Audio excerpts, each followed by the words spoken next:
You've had such an incredible and very interesting career in acting and in well-being and in mindfulness. And so when we met, I was like, okay, this could be an interesting conversation. I had to die in that mushroom ceremony, spiritually, to actually see what I had access to. I didn't know. The more you can omit judgment for yourself, the more space you open up for everybody else, and the more clearly you can actually see what's happening. And the other modality, I would say, aside from mushrooms that can allow you to release DMT really quickly, is breathwork, as you would know, because you teach that as well. What if we fell in love with the earth just as it is, without judgment? Learn to accept it entirely, and thereby learn also to accept entirely ourselves. Would that change the world? Because it won't matter how much you do or what you do with your life. If you don't think you're enough and you need to perfect it, you're never going to reach or attain that.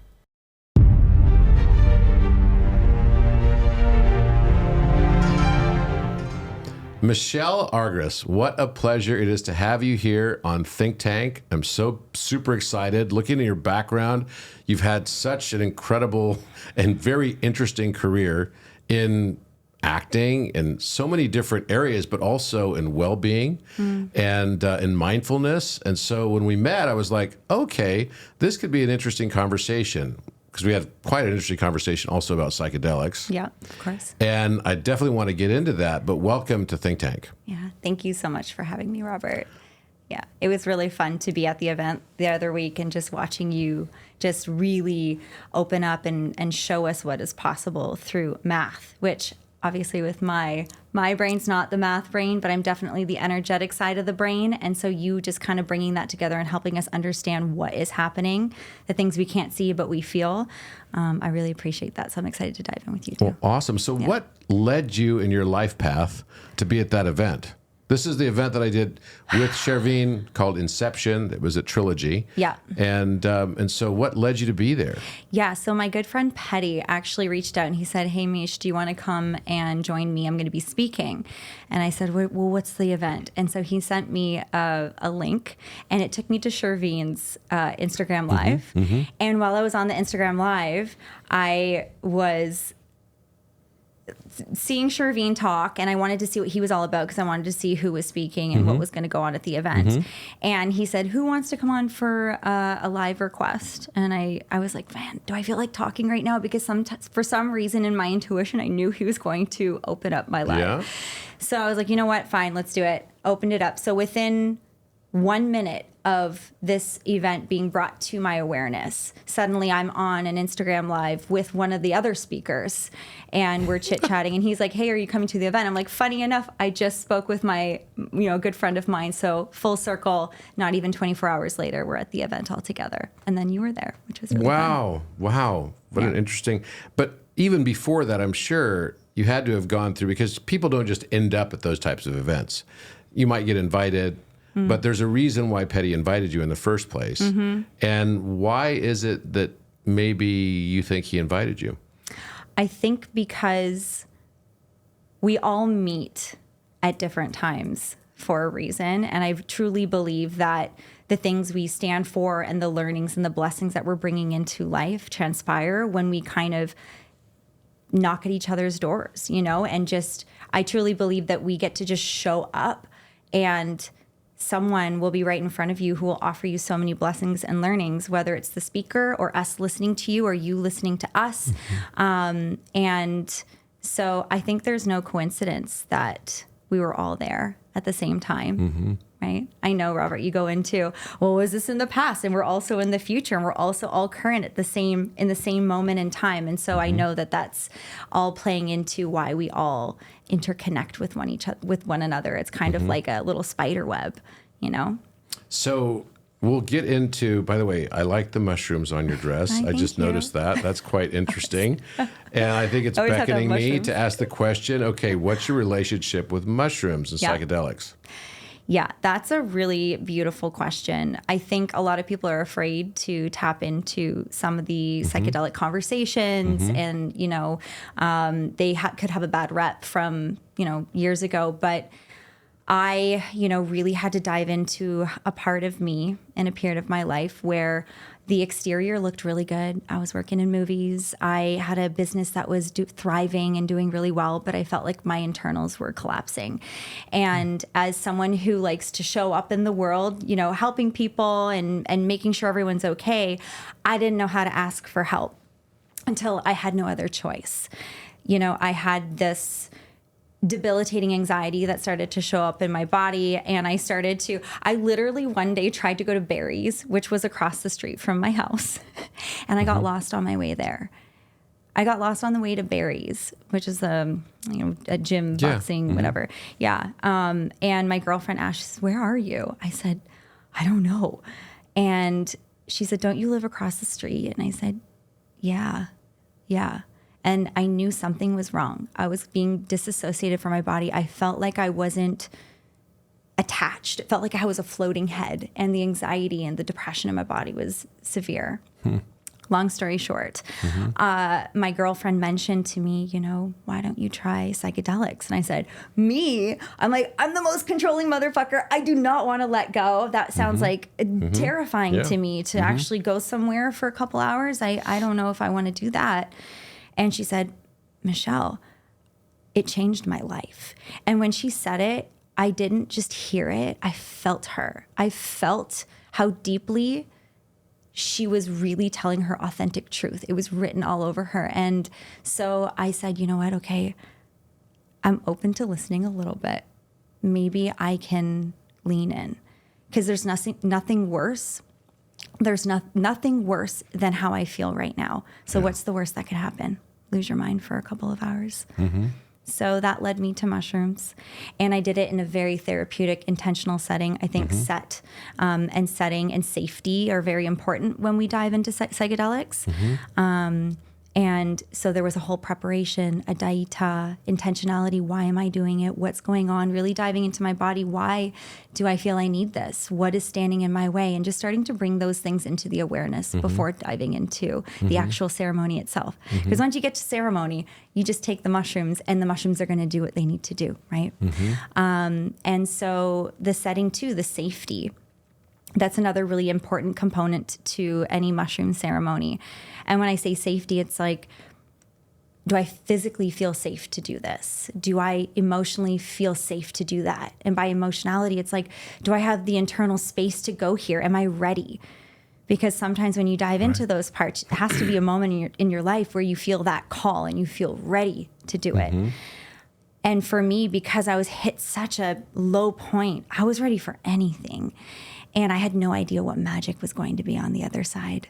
I didn't know that taking that chance on myself, the thing I fear the most, which is letting go of control, was going to actually bring me the most beautiful freedom I was ever going to experience in my body. And so I did it. And do you want me to elaborate more? Go ahead, on the yeah. Okay. Hi, I'm Robert Edward Grant. I invite you to explore my transformative books, Philomath and Polymath, each designed to expand your understanding of the world and ourselves. In Philomath, which means lover of learning, discover how mathematics weaves together physics, music, and prime number theory, revealing the universe's interconnected nature.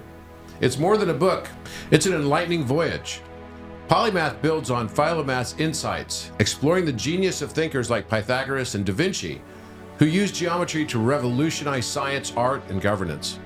Rediscover the polymathic roots that sparked past ages of enlightenment. Join me on this journey as well. Visit robertedwardgrant.com to get your copies today. Let's foster a new era of enlightenment and collaboration for a brighter future.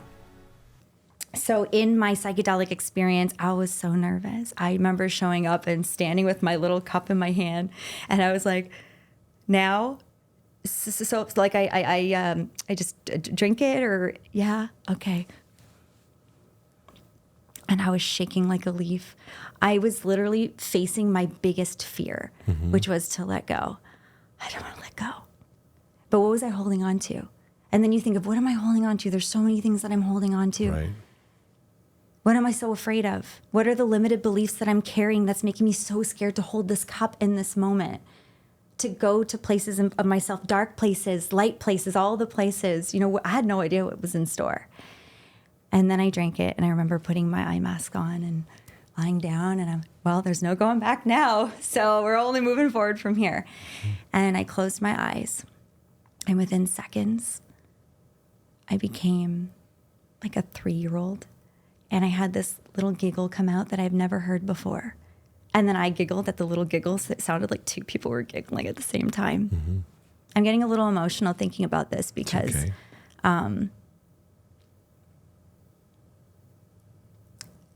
it helped me remember like why I'm here. It helped me remember who I am.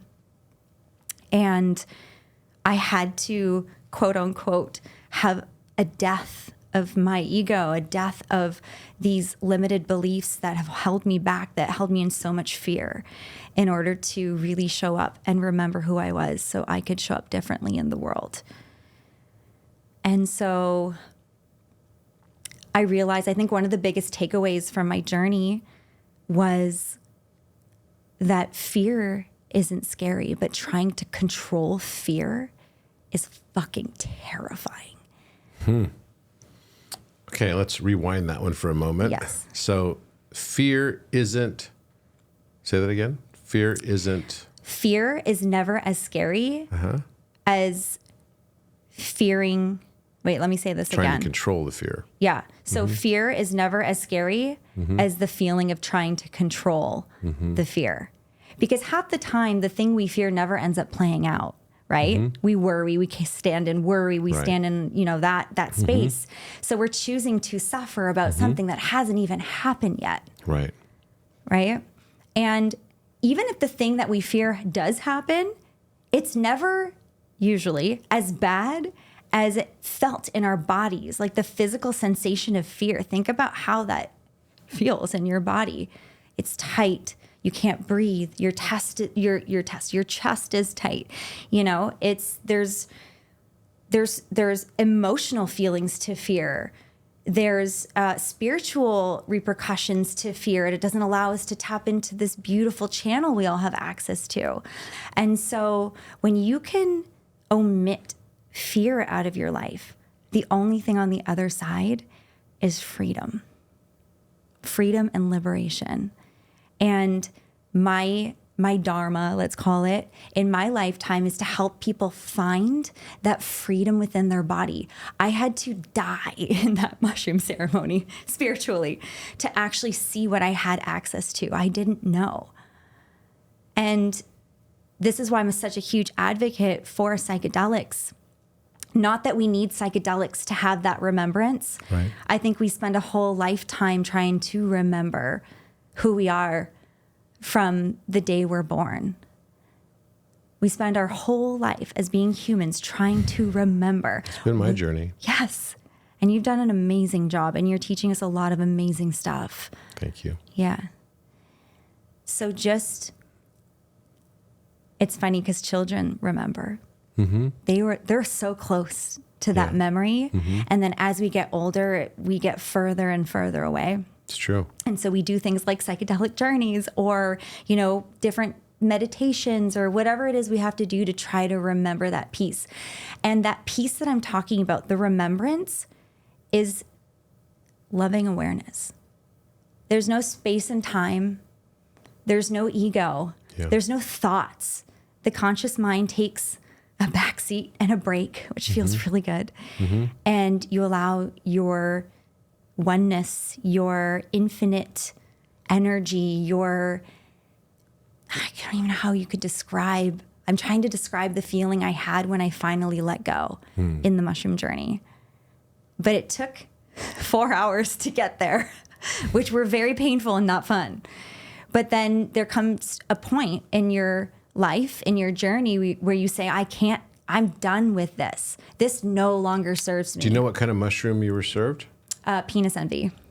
I don't know why they give it that name, penis envy. It's an interesting one, but penis envy. Yeah, maybe because it looks kind of like that. A little bit, yeah. So, yeah, very ceremonial. Penis envy is really great for going deep and really accessing the crevices. No pun intended. No pun intended. And man, did I access different crevices of my body. I mean, parts of me I didn't even know existed. Darkness I didn't know existed. Lightness I didn't know existed. It's really fascinating. And actually, this is the first time I've opened up in public about doing a mushroom ceremony. Really? Yeah. How long ago was this for you? This was 2 years ago. So not that long ago. Not that long ago. And since that day, everything changed for me. Have you done it again since then? I microdose, so it helps me with that remembrance. It's like, oof, I remember this feeling. I remember this light that I am, this light being. I am love, right? And that's what we are. We're nothing but loving awareness. And anything beyond that is an attachment of some sort. So, yeah, 2 years ago. And to this day, I'm still integrating. I don't feel called to do another big ceremony. I know ayahuasca was on my mind, but I know that that's really a deep, true calling. And it's so sacred that you have to respect it too. There's a timing in your journey when you're ready. And people say, how do you know if you're ready? You just do. You'll get sometimes little symbolisms coming. She started showing up in my dreams. And so I see her and I'm like, oh my God, am I ready? Because I get nervous, right? You get nervous when you think about, oh shit, am I ready to like dive in again? Well, yeah, because we have to spend a lifetime diving in. This is the journey. It's not light all the time. It's light and dark all the time. And the sooner... Darkness is not the absence of light. It's the absorbed condition of light's reflection. One doesn't exist without the other. So this is one of the things I think we all come here to learn as part of that remembrance process. So tell me, first of all, your career was quite interesting. I mean, I looked you up and found that you had like made several television shows, from General Hospital to different rom-com type, I'd say TV type engagements that you've basically been through. You played the rom-com girl, right? So that's kind of an interesting role to play. Yeah. And especially in this point in time, probably been very different in like 2001 to 2005 when rom-coms were like totally huge and big. And then in movies, you've been like this villain hero, like the antithesis, anti-hero. Yeah. Right? That you basically play these like villain parts. I mean, so that's an interesting juxtaposition.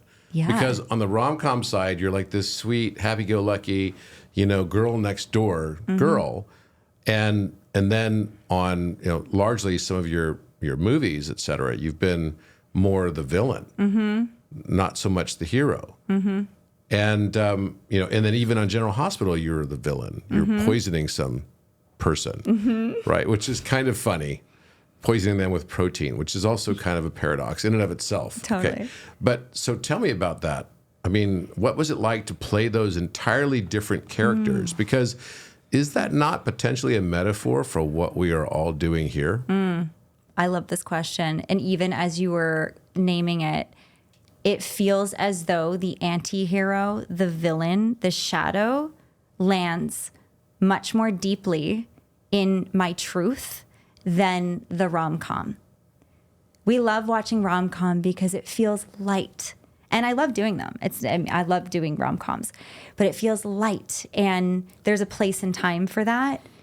But the darkness we all carry, the shadow part, to express that at the end of a scene where I get to express the shadow part, it feels like in my body, it feels a lot more expressed than diving into the lighter parts.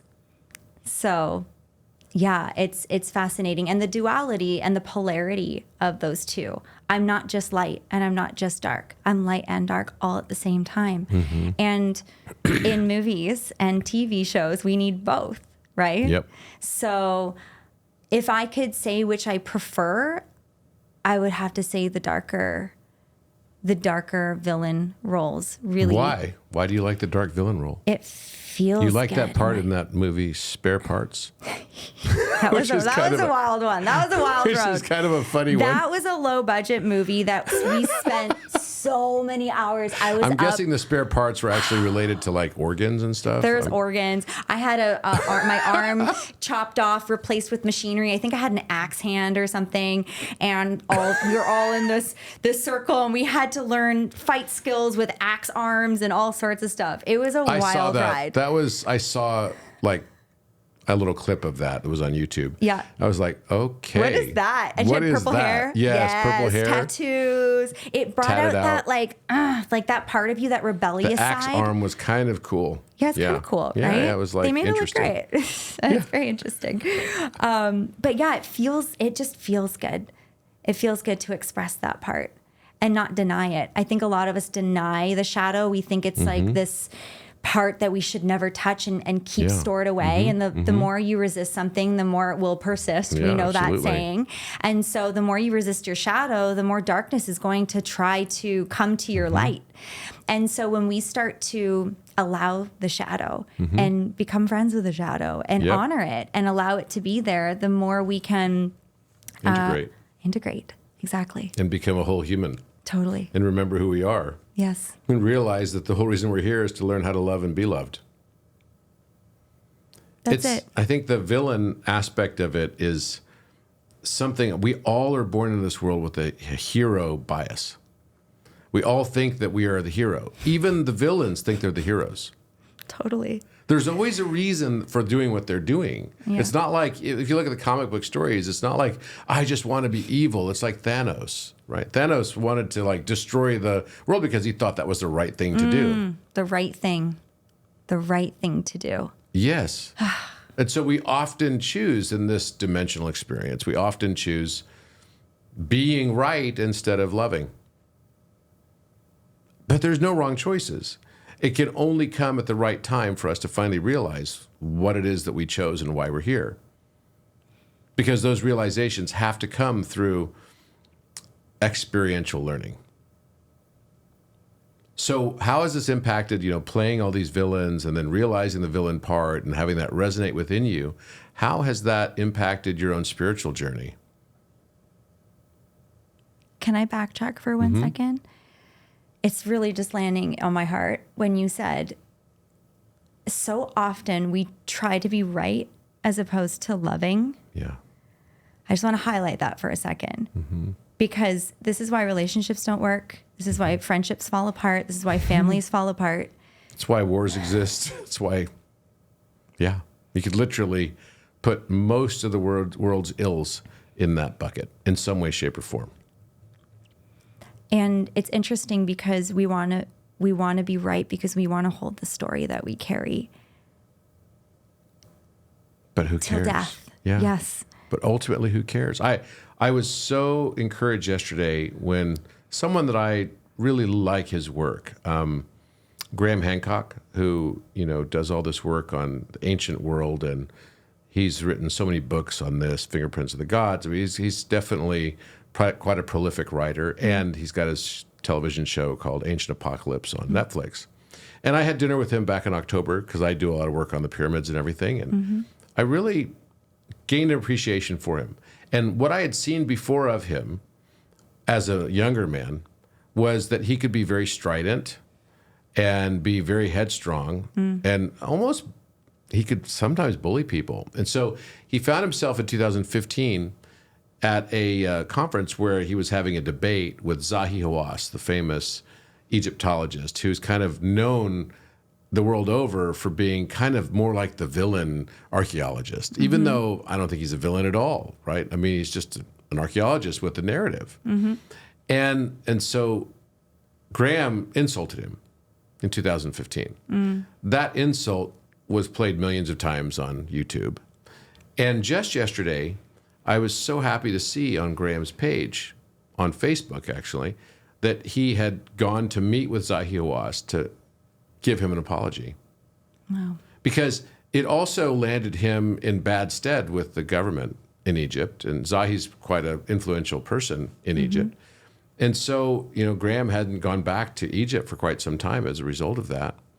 But he finally wrote on there, he said, I had dinner last night with Ayahuasca, and I wanted to apologize to him for how I insulted him back in 2015.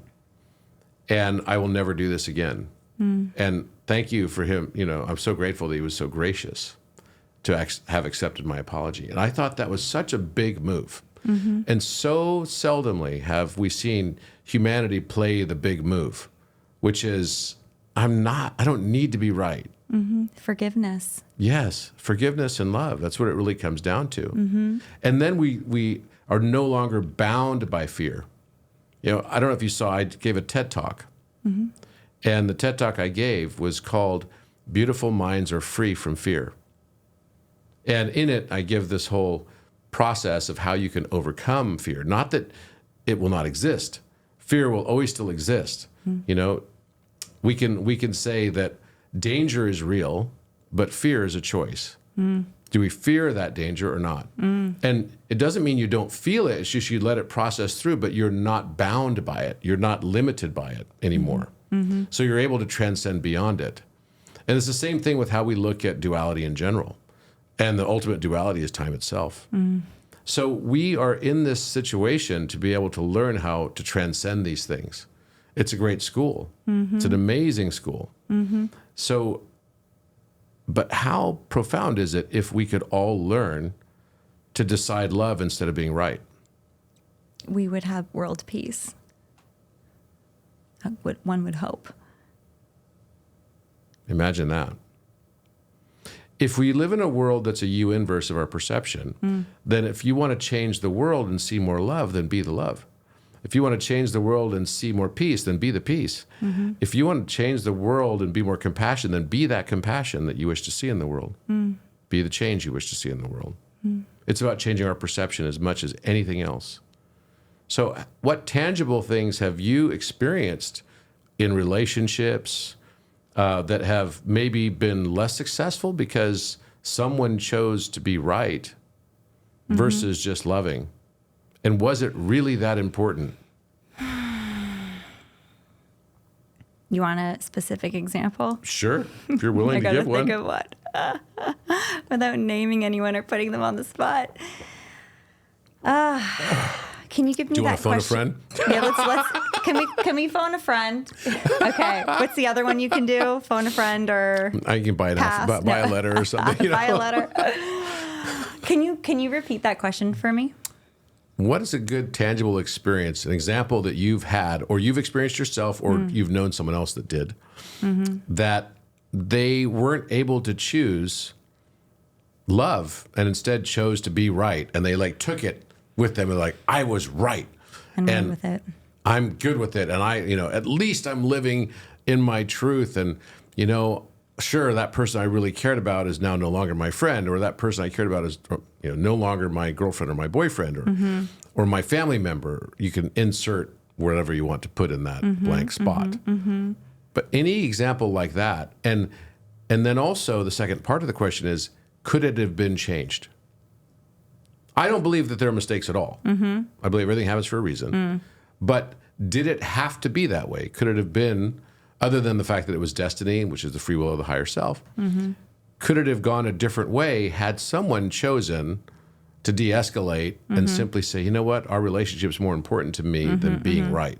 Absolutely. I think that the more we get close, especially when it comes to a romantic partner, so let's go into the romantic partner aspect, the closer you get to know your partner, the closer you get to know yourself, which is always a really hard mirror to look into. And so if you're finding that the other person's trying to be right, guess what? You're probably trying to be right too. So all we can do is really be accountable for ourselves. And I think in moments like that, a teachable moment for me, and this has happened in my romantic partners, because we're sitting here saying, oh, yes, let's just choose love and not be right. But when it comes to actually putting it into action, we lose the lens sometimes when emotions take over, right? And so, yeah, I feel as though I myself could also be wanting to be right, but I can see it if I see it within somebody else. So it really shows you where you're at. And so could it be changed? Yeah, it could be changed if I make the choice to stop trying to be right myself and be accountable for my own actions in the way that I show up in the world. And then, like you were saying earlier, the way if we show up with compassion, there's compassion. So if I show up letting go of the idea that I have to be right, that gives a permission slip for the other person to do the same. And then there's space for love. Yeah. Yeah. That sounds pretty deep. And when you think about it, what is the purpose of relationships? I'm still figuring that one out. That's a hard one. I mean, it could be platonic, it could be friendship. You know, I think the purpose of relationships is to be a mirror of where we are right now. Absolutely. And I feel as though if I look at all the people in my life and I look at their characteristics and their core values, and I look at everything I love about them, it's everything I really love about myself. So, oh, this person's really thoughtful because I really value that in myself. I'm also really thoughtful. If I notice the same thing in reverse, though, let's flip it. Oh, this person's really controlling, or, you know, whatever things that kind of tick us off, those are things that tick you off about yourself as well. And that's a humbling reality to know this. So invitation, I always say to my clients, like, write out a list of the things you love about, especially your close partners, your friends, your family, and then write a list of things you don't particularly love, and then just mirror it back to yourself, because these are your core values. We attract everything we judge until we no longer judge everything we attracted. Oof. I needed that one today. It's hard not to judge because we have a lens. We're trying to observe. We're trying to stay a witness, but it's hard because we have a past and we have things that have happened to us. And especially when emotions start to get involved, it's hard to not have a judgment on things. But the more you can omit judgment for yourself, the more space you open up for everybody else, and the more clearly you can actually see what's happening. You know, then you start thinking, okay, well, if the world around me is a U inverse, then everything that comes into my field is actually like a message from another side of me, including the relationships, including the wars, including the weather. What if the weather around us is actually just a reflection of what's inside of us, our emotional state being repeated back to us? Well, if we want to stop the wars, it's a sunny day. Today's a sunny day. It's a good sign. If we want to stop the wars, then maybe we need to start thinking about transmuting the wars within us. The things we don't like about ourselves. I don't think the world's a difficult place because people don't like each other. I think the world's a difficult place because people hate themselves. Say that same sentence about the war one more time. I want you to say it. If we don't like the wars on the outside of us, then let's cease the wars within. That's a battle. That's where the true battle really is. And this is why I think psychedelics is so powerful. I do believe, and the reason why I wanted to have you on here, because I've not talked about, you know, a psychedelic journey with anybody, right? And I can talk about it with you, tell you about my journeys as well. But it's something that I feel so strongly about. I think if you really want to change the world also, first of all, be the change. Yes, do all the things that you want to see in the world. But actually, also take mushrooms. Because I second that. Seriously, I do. I think the entire world will change because it's a huge heart opening. Imagine we made a movie where the entire planet had to take mushrooms at the same time. What do you think would happen? Well, I have this friend named Emily Fletcher. Do you know her? She's also an actress and a singer and a Broadway actress. She's awesome. And we've talked about this at length. And she's like, okay, how can we get everyone to have like mushroom sex all at the same time in the world?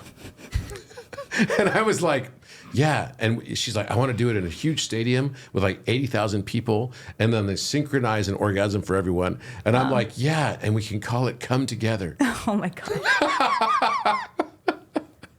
And she was laughing so hard. We have a whole episode on that. Yeah. Or a microdose. Everyone, here's one microdose. Yes, one microdose. Children included. Maybe everyone needs to just chill the fuck down. Like, seriously, it's time for the world just to lighten up just a bit. Did you know that there's a new love affair with mathematics and geometry happening all around the world today? People who once despised these subjects in high school are now finding they're falling in love with them. Do you know why? Because math without meaning is simply information, whereas math with meaning is divine communication.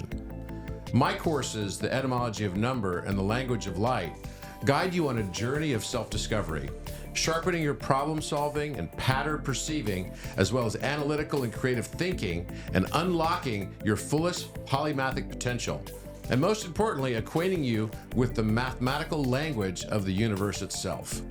You will never see the U inverse the same again. Don't you think? Absolutely. And I think people put mushrooms in the quote unquote drug category. And it hurts me to hear that because mushrooms are so sacred and they have so much beautiful information that help us open up our own bodies for all the information that's downloaded within us by expanding us. Like mushrooms are an expander, they're an enhancer. Whereas, alcohol, gosh, that's a literal number. Alcohol is like you being this beautiful flower and you smell so good and your petals are like, wee, and you're getting sunshine medicine. And then you take gasoline and you go, and you expect that flower to shine. Whereas mushrooms is like the sunshine for the flower. It's allowing our perceptions to open a little more, for us to feel a little deeper, for us to see colors a little clearer, for us to really start to feel each other's hearts. Takes us into the fifth dimension. It takes us into the throat chakra. The throat is the bridge between the brain and the heart. And it's funny that you had your hands up here when you were describing it. What mushrooms really does is it opens your throat chakra. And as it opens your throat chakra, it opens the bridge so that you can have heart-brain coherence. Wow. So that you're no longer just thinking or separately feeling, but you're able to think and feel at the same time, which women are already better at than men, but men need this in society a lot. We can't think and feel at the same time as easily as women can. In fact, our corpus callosum, the connective tissue between the left and right hemispheres of the brain, is much smaller than that of a woman's. Wow. Even though the volume of our brain is larger just anatomically, the connective tissue that allows thinking and feeling at the same time is what brings wisdom. So wisdom, this is why women mature so much faster than men in general, right? So when the heart thinks and when the mind feels is when the river of wisdom flows. When the heart thinks... Somebody write that down. Someone write that down. When the heart thinks and the mind feels, the river of wisdom flows. It's that ability, and that's what mushrooms do. It connects those pathways. It creates synaptic junctions that allow for you to turn on your heart brain. We actually, at our SA node in our heart, we actually have a brain. We have the same kinds of neurons and everything. It controls the electricity of the heart that allows the atria to beat, and then basically the same thing with the ventricles down through the AV node junction, the anatomy of the heart. And I think that this is such a critical aspect to connect the bridge between the heart and the mind. And mushrooms is probably the best, fastest way to get us there. I mean, you can get there through multiple lifetimes of working on it. You absolutely can. And I'm not diminishing that because I never even did mushrooms until after I had already gotten deep into this path. And you can actually get there with DMT. Natural DMT release can happen just by drawing geometry. If you draw geometry and enter into a meditative practice of geometry, which you can take my courses that are free on my website as well as on YouTube, you can learn how to actually catalyze that DMT release inside your brain. Wow. And it happens right in the center of your brain because the way where we process geometry, geometry is just the music we experience with our eyes. And music is the geometry we experience with our ears. So that center part of our brain is right around our pineal gland and pituitary gland. And it turns on the electricity, and that's, you turn that pump on, all of a sudden you're releasing natural DMT. So DMT is a part of the natural consequence of geometry. But psilocybin has this incredible way of changing our perceptions so that colors become more vibrant, sounds become more vibrant. Like everything feels and sounds better on mushrooms, and all it does is open your heart and make you love everyone. The whole world can change from this. So I truly believe, and it's not a coincidence that the world right now is now decriminalizing mushrooms and everything. We're seeing it all over the place. I'm grateful for that. I'm very grateful for that as well. And I think that everyone should go through this practice. You know, it's almost as if the mushrooms have their own intelligence. Their mycelial network is basically working through us to reconnect humanity, just like it does with trees and everything else. And I think mushrooms have their own intelligence. And every single strand you take too has its own essence, its own spirit. Oh, yeah. It's really fascinating, really amazing. And the other modality, I would say, aside from mushrooms that can allow you to release DMT really quickly, is breathwork, as you would know, because you teach that as well. You know, when I'm a trauma-informed breathwork facilitator, and I've seen everything in my practices, and people come up to me at the end and they say, "Oh my God, what was that?" And they're shook because they didn't know that they could get high off their own supply and access states of DMT release by moving the CO2 and oxygen within your body and actually breathe properly. We don't really breathe properly naturally. We breathe very shallow. But the breath work, that's why I do a bunch of different modalities, but breath work is the one that gets you there so fast. The first 8 to 12 minutes, you're in your conscious mind, and then you start to naturally jump into the meditative state, which is in your subconscious. And that's where all the information is stored. Our bodies are so insanely intelligent. If we could just turn the mind off to allow ourselves to hear the wisdom within our body. Yep. That's where we can start to heal.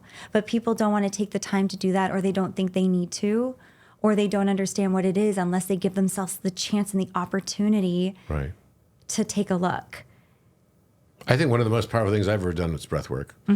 We were on top of, it was one of my Egypt trips, and we were down the Nile on top of a boat, and at the top of the boat was a pool and everything. It was a nice cruise ship type of thing.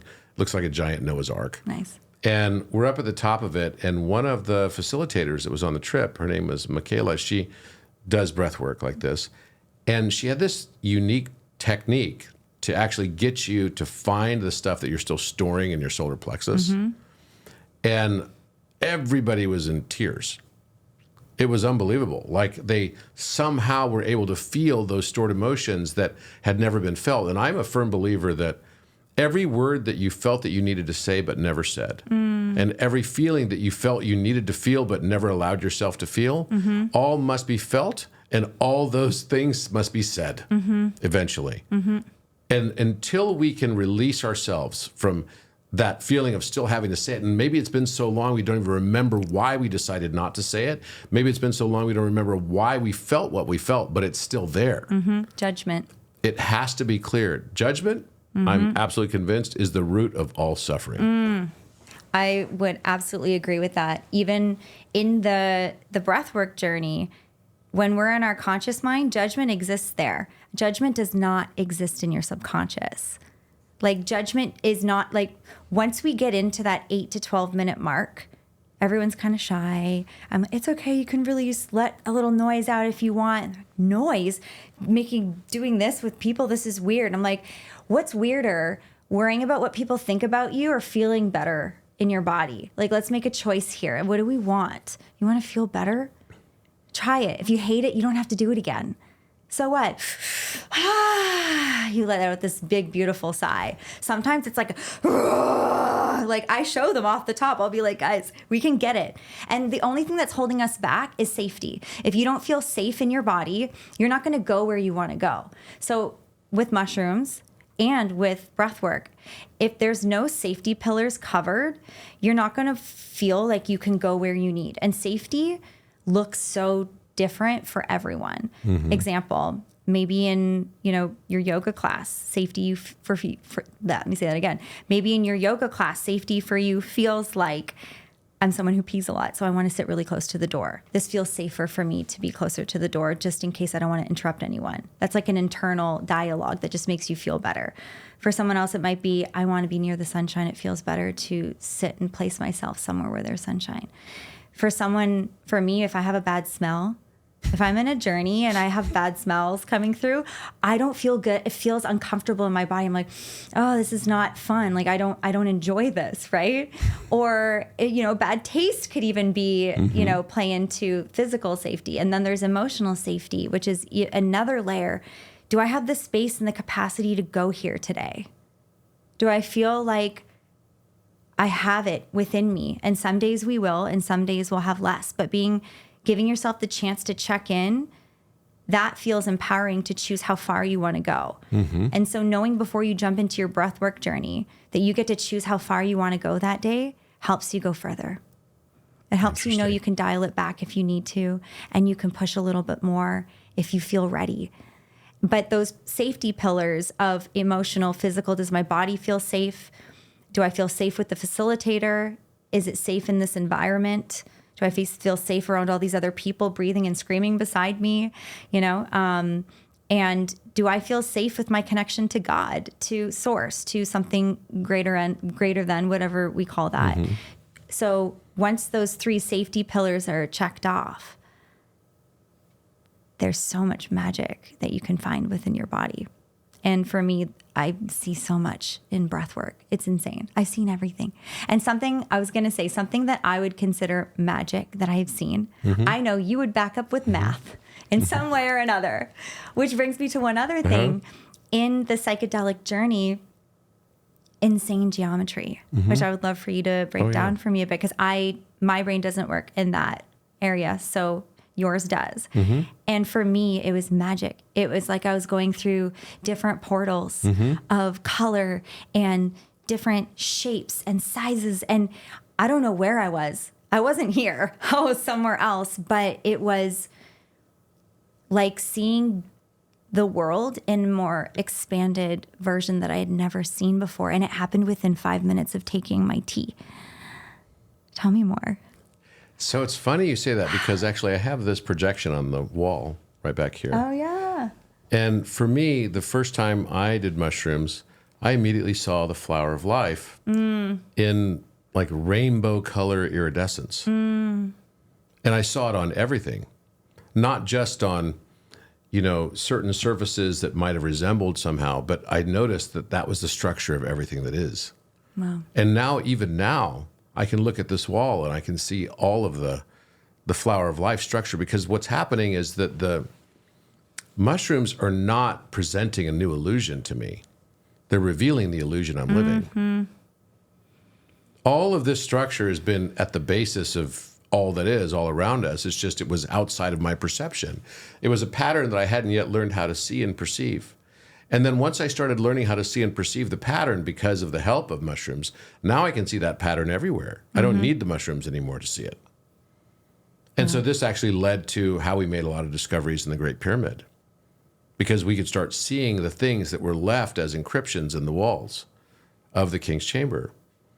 And it was pretty exciting for me today. One of my colleagues, Robert James Comber, who's an expert in astrology, and just wrote a book called The Lost Octave, which is the #1 book in all of astrology right now. Awesome. And so put a little plug in for Robert's book. It's also in part based on my work. So the discoveries that we made in the Great Pyramid that he has corroborated, and it's so mind-blowing, so mind-blowing that the story that's being told is the story of our human hero's journey. And we're all just living this human's journey. It's basically this human version of the hero's journey. That's all that we're really living. And it's so exciting to see how humanity is waking up to this reality now. And certainly psilocybin and DMT and all these other things play a role. But the most important part of the initiate's path is to decide that he's an initiate or she's an initiate now. Once you realize that, then the cascade of all the decisions that come as a result of that realization start to really permeate through every aspect of your life. Yeah. And it can be so incredibly beautiful. Yeah. So that leads me to kind of the next question, how has this changed your life and existence? I mean, you were doing all this acting stuff, and now you're teaching things like breath work and meditation and Om chants and all of this. Is this just part of your new journey now? Do you know your astrology, by the way? I know that I'm a Gemini rising and Leo moon. Yeah. Okay, so you will be, have you figured out yet your North Node? No. We have to figure that out for you. Okay. So once you know your North Node, Mm-hmm. then you will move, because your birthday is May 21st, right? Mm-hmm. You'll move into the sidereal calendar. So once you are in the North Node, so we have a South Node, we have a North Node. And it looks like an omega symbol with two little circles. It looks like this. And then the That looks South like Node is what? the upside down. It looks like a horseshoe. An 8? No, it looks like okay. a little horseshoe. It's like Yeah. a little omega symbol. So you got a little circle here, and then it goes like this, Okay. and then a little circle here. That's the North Node, and the South Node is the upside down version of the same thing. Cool. So what you enter this life as and from your past life, most immediate past life, is actually your South Node. So for me, it was Virgo. Now I enter into my North Node, which is Pisces. And when I make that transit, then everything transitions now for me, so that all my placements and everything all might shift, because I go into the sidereal calendar. Okay. So I'm still Taurus and sidereal. So because I was born at the end of Taurus. So if I'm born at the end of Taurus, I'm still in the beginning of the sidereal version of Taurus. So, Yeah. but my other placements all shift. Okay. So for example, I was a Gemini moon, and I was Mercury was in Gemini, and I was my Venus is in Aries. So all of these aspects now shift. My Venus now moves to Pisces, which is a totally different dynamic. My Gemini moon now becomes a Taurus moon. My Mercury in Gemini now becomes a Mercury in Taurus. And actually, when you look at the decan of astrology, I end up being, in the very beginning of the Orion constellation, Cool. which Orion breaks up. There are 10 days of Orion, then there's 10 days of Auriga and Eridanus, right, that are within Taurus. So you become Taurus in this. So the characteristics that you will take on will be more Taurian. Wow. So the good news is that usually means it'll be accompanied with some abundance.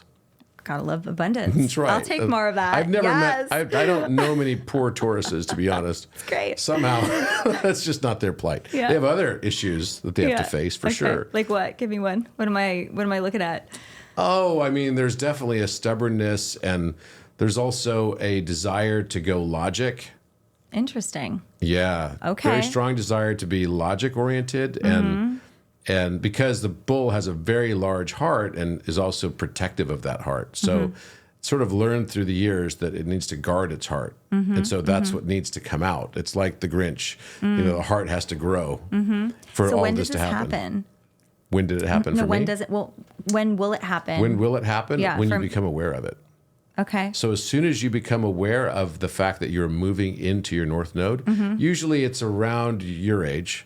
I would say mid to late 30s and mid 40s, kind of in that zone. That's about the time that your whole life starts to shift. That was 2 years ago.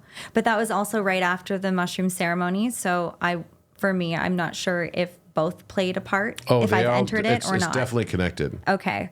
So there was a very obvious moment when that happened. And since then, the way in which I do everything has shifted. Everything. What I create, the space I create for myself and for others is different. It's not the same anymore. And What's changed? leading from my heart. From ego to heart. And sometimes we tippy toe back and forth because that ego gets in the way. There's not much we could do about that. Ego is attached to being a human being. But really, truly feeling why I'm here and executing from that lens. Showing up for other people through that lens. So yes, I do sound healing and I do Reiki and psychic mediumship and all these different energetics, but the reason I'm so attracted to them is because I feel like I'm doing what I'm supposed to be doing, and I don't even know what that is exactly, but I know I'm doing it. It's this unwavering feeling in my spine that feels like energy is pulling me up and down at the same time. There's this beautiful polarity in my own body. If I could give it like an explanation with my woo-woo explanation, my very sentimental explanation, but the shifts that have happened since that moment, which was around the psychedelic journey, the way people now come to me for things I never had people come to me before for. And at first I was like, oh, really? And I'm like, no, because I get it. I understand this now. And all I want to do is share that. I want to share that with as many people as possible because I want them to also remember. I want to be able to provide them with the remembrance that someone helped me remember with. And because if we all start to remember, then love will surface so much more. And so since then, I started a company. Even 1 year ago, I started Wintuition Wellness. And within 1 year, I've had hundreds of people come through so many different events. And I've done so many things. 2 years ago, I would laugh if you told me I was going to do this. From women's sensual workshops to, plunge events and breathwork ceremonies and different types of ceremonies and women's hikes and just showing up in a way that feels really fulfilling. And it has nothing to do with me anymore. I felt like when I was working as an actress, which I still continue to do, I just feel differently about it. I'll continue to do the acting. That's a great title, but why am I doing it? Like the why and the hows start to show up. And so whether I'm acting or facilitating or whatever it is I'm doing in my life, I want it to come from my heart center. And people, it's magnetic. It's palpable when people are in that. You can feel it when someone's there. Sure. What is that? How are you there? It's like, well, a lot of shadow work. First of all, you got to go through that. And an acceptance that it's never over. Healing doesn't end. There's no ending to your healing journey. We're healing forever on this planet. And however many planets we're on all at the same time. Yeah, I think there's some really, really powerful truth there. What you're saying is that when we do the inner work to learn our own self-love, then it literally turns on a light bulb within us, and people don't know. It's like in French, the je ne sais quoi. It's like the certain something we don't know exactly what it is about the person that's changed. And it also dramatically increases your personal magnetism. That magnetism is just a function of how you see yourself. Yeah. How do you feel about reincarnation? I talk about this with my mentor, who's a psychic medium. And I always ask her so many different questions. And whether do we keep evolving? Like as our spirit evolves, do we evolve into, like if we do come back, let's say we were an ant, and then you get to advance to being a human, and then you get to advance to being a spirit guide or whatnot. And then I asked her, can we go backwards? Like if your spirit is evolving and enlightening, can you go backwards? And I believe her answer to me was yes, which was interesting. And I'd have to have her explain what she had said so I can explain it properly. You could, okay, go ahead, tell us. Well, what we perceive as time is not linear, first of all. So what is backwards and what is forwards? The only thing we can do is look at the sky and say, if I don't have a watch, I can say we're going through the zodiac. And we go from Capricorn to Aquarius, Aquarius to Pisces, Pisces to Aries, Aries to Taurus, Taurus to Gemini, Gemini to Cancer, Cancer to Leo, Leo to Virgo, Virgo to Libra, right? And Libra to Scorpio, Scorpio into Sagittarius, and then Capricorn again. That's the cycle. And we can see it. We can track it by the stars. But by the same token, on a 24,000-year cycle, for every degree we're moving forward, we're moving backwards equally in precession. That's why we have just gone, after 2,000 years in Pisces, we're now going into Aquarius. It's gone the opposite direction. Time goes forward and backward at the same time. So once we realize this, then you start to notice that there are periods of time in humanity's history and future that relates directly to areas of golden age and areas of dark age and iron. So the backdrop is determining a lot of the level of consciousness that you're in. You could be very, very conscious, like at the times of Atlantis or Lemuria, and then all of a sudden the earth shifts into a lower consciousness. We're now shifting into a higher consciousness. But at the same time we're going up in consciousness, the world is also going down in consciousness. You can't have one without the other. Every action must have an equal opposite reaction. So as a result, people that are very conscious can lose their high consciousness if the backdrop of the world around them is moving into an area of dark age. So we have to move quicker. We need to do this work. We have to spread this as quickly as we can to as many people as possible. Or also that we learn to surrender to all of it and fall in love with it just as it is. You know, I think a lot of people want to go to this, escape room Earth, right? What if there's really no escaping Earth? What if this is heaven and hell? It's just simply what we make of it.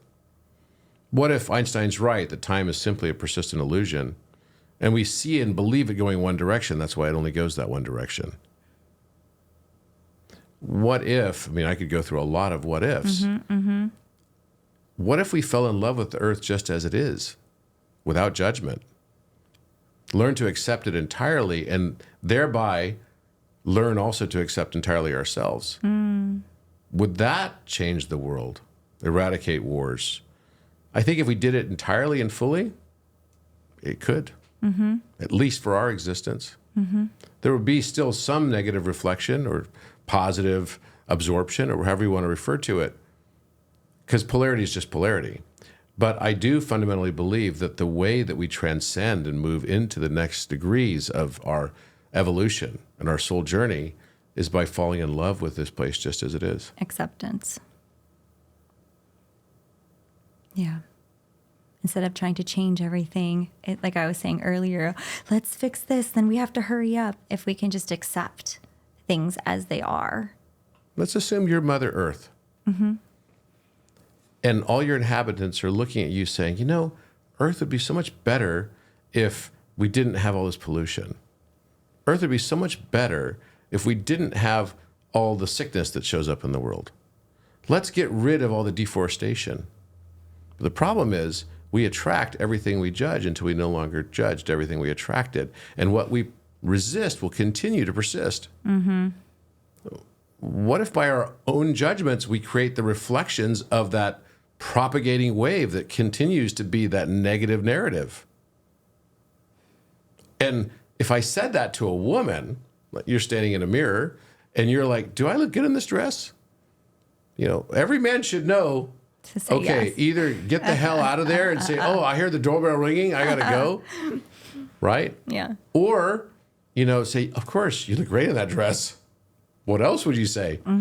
Yeah, there's no other right answer to that question. You know, this whole thing about being right versus just expressing love, that's a moment to express love. And I think it's the same thing with how we look at the world. We keep placing conditionality on our world for why we're not happy or why we experience less. What if we decided to place no condition, because love has no condition? True love in its truest form, in its most authentic expression, has no condition whatsoever. The conditionality is through our chakras, and we go straight from the bottom, which is all judgment, and then we have, you know, 7 parts judgment, and then, you know, the first chakra is going to be 1 part love and 6 parts judgment, right? And we just keep going up like that, all the way up until you get to the top, which is all love. It's like a meter. And maybe the whole point is just for us to fall in love with it just the way it is, instead of trying to fight everything. That would feel much better in your body, that's for sure. It's a lot less stressful. Yeah, that would feel much better. So maybe here's some good news. There's no mistakes. It's impossible for you to make a mistake. You've chosen it all. We're dimensionally limited avatars of a higher self. We don't have to worry about doing the wrong thing. because everything is part of the journey that we've chosen. Yeah. I always say there's no right or wrong, good or bad. There's just choices that are more supportive than others, and we keep making them until we choose differently. Yeah. Yeah. And we don't have to fix all the problems and ailments in the world. In fact, the only way we can fix them is by learning to accept them. This is how we actually express love to children that feel conditionally loved. I think there's something very, very deep in this. I think mushrooms unlocks a different perception for humanity. Yeah. And when you start to see that, you start to be that. You know, I have a friend who went to Hoffman, and he came back from Hoffman Institute up in the Bay Area. And he said, you know, I was there and I was like pounding a pillow, you know, like beating the shit out of this pillow with a bat. I'm like, okay, that sounds a little... In a journey? No, it wasn't a journey. Oh. So there's an institute called Hoffman where people kind of go through, you know, all their traumas and everything, and they address those traumas. And he went to it, and he came out of there saying, you know, the biggest thing I learned was, as a hardcore CEO driven guy, YPO member as well, who really wanted to be ambitious and successful, he spent his whole life seeking perfection. He goes, what Hoffman taught me was to abandon the K and seek and just see the perfection. Wow. The perfection's all around us. The balance, the beauty, the everything. You're perfect just as you are. Mm-hmm. We all are. Yeah. Perfectionism is a trap. That's a massive trap. I think a lot of us fall into that. I can speak for myself. That is one of the most debilitating traps, because it won't matter how much you do or what you do with your life. If you don't think you're enough and you need to perfect it, you're never going to reach or attain that. I had a friend of mine who was also in the acting industry, and he was working his way up. And the day he booked the role that gave him that starlight, that gave him the thing he always wanted, he was so depressed because he thought it was supposed to be something. And when he finally had it, that deep wound of I'm not enough was still there. And so when you think you attain the thing that's going to finally fix you and then it doesn't, that's humbling. Mm-hmm. And so the most depressed he ever was in his life was when he finally got that thing he always desired to have. And that's where perfectionism can completely debilitate who we are. Oh, it can totally derail you. Derail, yeah. Absolutely right. Mm-hmm. Well, what a pleasure it has been to have this discussion with you. Yeah. And how can people find you and your work and, you know, all the things you're doing with breathwork and mindfulness and Reiki? I didn't know you did all those things. Yeah. I actually see the list expanding for you. And I think you're going to go into other areas, and something's coming in for me for you for channeling. Definitely. When the channel opens, you don't have to worry about anything because all you have to do is listen. And so I'm excited to use that channeling. So thank you for saying that. Have you done it yet? Yeah, I channel all the time. Really? I mean, you have to channel. I'm channeling while doing breathwork. I'm channeling while doing psychic mediumship. I'm channeling while doing sound healing. And I'm receiving codes and messages and blessings from source. It's like I'm a straw. It's fun because when you're channeling, there's no emotions attached to it. There's no excitement. There's no pain. It's just information flow. It's when you're in your intuitive space. That's when I feel you're channeling at your highest. And so moving forward, I do feel that. I would love to do some more public speaking. I have a program coming up called Illuminate, which will be how to tap into that channeling space so that you can show up in your intuition, which supports every aspect of your life. You can look up wintuition.com, where we have a whole bunch of different retreats and, you know, fun breathwork classes online and programs that really support people. There's just so many things in one website where you can, if you need a Reiki healer, you can go on and get it. If you want to work more closely with me, I'm happy to do that. I do small containers that way. But I would love to continue to use my voice, whatever that looks like. I don't know, but I know I'm in it. I know I'm doing it, whatever the thing is, and it feels really, really good in my body. And I'm excited to see what else that's going to transform. Yeah, something else is coming in for me now about the star Regulus. The star Regulus. The star Regulus. You have some connection to that. Okay, I'll have to Google that. Regulus. It's the main star. It's Alpha Leonis. It's the largest star brightest star that's in the Leo constellation. And something related to that, and also Aldebaran, which is the bullseye. So there's something, I would say those two things are somehow connected to your channeling. Beautiful. So have a look into it. You'll probably figure it out in the next few days. Oh, I definitely will. Yeah. And there's something with Aldebaran, it's definitely related to the throat, for sure. Yeah. But finally I'm speaking seeing that up. you. It took a moment for me to get comfortable with using my voice. Yeah. So I'm happy to finally start doing that and trust, if I'm coming from the lens of the heart, the voice will channel all the messages Absolutely. and coding that I need and whoever's hearing it needs as well. I believe that. You know, when I went to watch you, I believe that everything I was receiving was meant for me and you all at the same time. Yeah.